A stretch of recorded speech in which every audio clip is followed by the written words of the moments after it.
part 3, the final part of how our carer stole money from not only us, a child with cancer, one of her best friends, a lady who was deaf, and just many vulnerable people, and then became a missing person when it was posted on social media.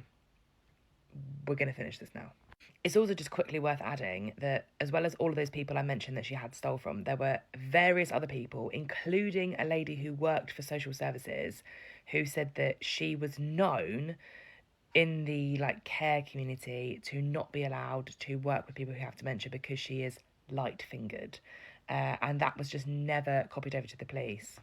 Okay, so the missing person thing. So I call the police and I say she's not a missing person. She has run away because she has been outed on social media for stealing, not just from one person, from multiple people. So that's the situation. They didn't want to take my word for it. I wasn't a reliable witness, even though I could tell them exactly. They said they didn't know what she was wearing. I was like, I know exactly what she's wearing. I've got video evidence.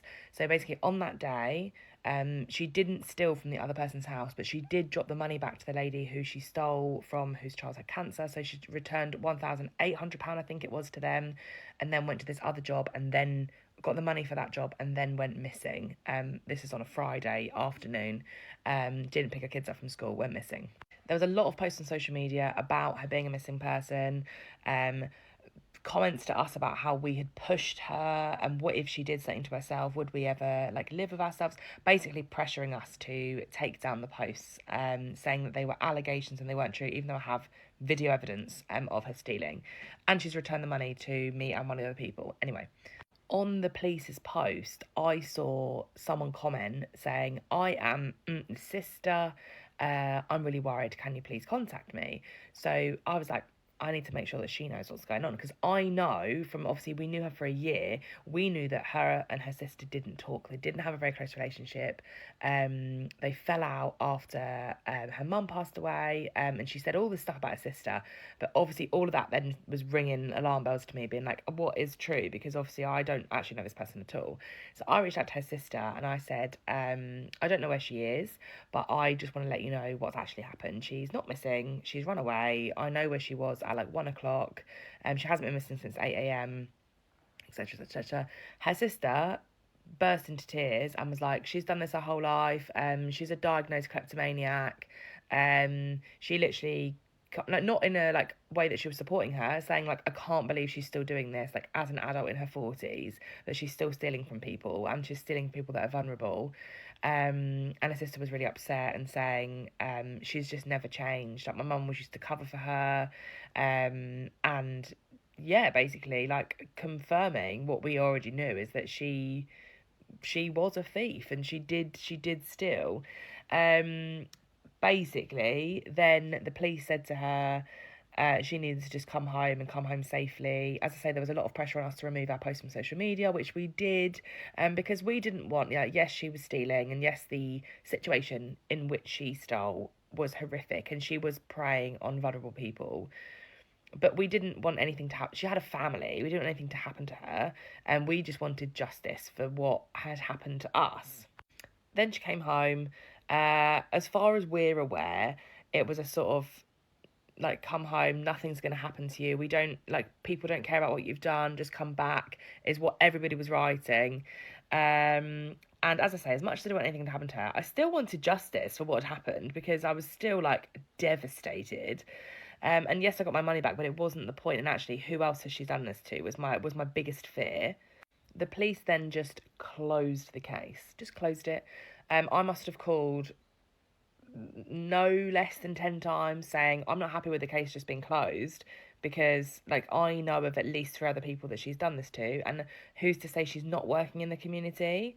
I'm not happy about it. And they said, oh well, the case is closed because you have got your money back. And they kept saying the other things weren't linked to me, and they had them all in as separate instances. And I was like, no, because it's all relevant, it's all linked, it's the same person that's stolen from all of these people. And eventually we managed to, me and the lady whose child had cancer that she stole from, managed to kick up enough of a fuss that we had someone quite high up call us, who basically said, we have 2 options. Our 2 options are, we, 1, sit in a room with her and she can tell us that she's sorry, or 2, she can write us a letter saying sorry, and that was that. So I was like, well, that doesn't feel like justice to me. Like, nobody actually knows what she's done. And the other girl said, okay, that's fine, but when I get that letter saying this is like her admitting it, I'm going to post that on social media. And then we were made out to be the bad guys, saying she's been getting all sorts of messages of people that knew her, of people that she'd done this to, all sort of like slating messages. And if we were the cause of her being abused or damaged her mental health, then we would be held accountable and we could be arrested. So we were like, well, you haven't arrested her. Like, what do you? Anyway, that was a really long. Like, we went back and forth about that a lot. Then the police woman turned up at the door with a letter. My husband said to the police officer, "Oh, that's good. We're fresh out our toilet roll," which she didn't find very funny, but it was funny. And it basically was just a complete victim letter. You know, me this, me that. I feel bad, and I did this, and it was all just very a pity party, basically. And that was that. Nothing ever happened with it. We were told not to post about it on social media or we would be held accountable. Obviously, I haven't named her. I haven't given any identifying factors. So this can't be said that it's slanderous. And it was a year ago, so you know it's a while since it's happened. And as far as we're aware, we know she's been on holidays to luxurious places, like buying things. So she's obviously getting money from somewhere, or she's got a stash of money from somewhere. And also, like, she obviously didn't need the money because the same week she paid me back £1,500 and she paid the other girl back £1,800 within like 24 hours notice. So she either had the money in the bank or she took the money from somewhere else. So yeah, that is the story. Luckily grandma doesn't remember any of it, so grandma's just not stressing about it. But yeah, she convinced us it was grandma. We believed her. And then this whole like mad trickle of things happened.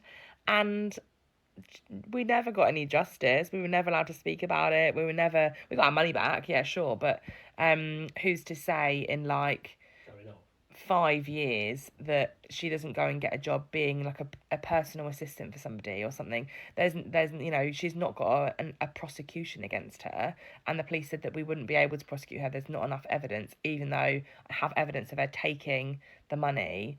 As I said, the police weren't interested in even seeing my evidence. So yeah, there we go. Part 3 concluded.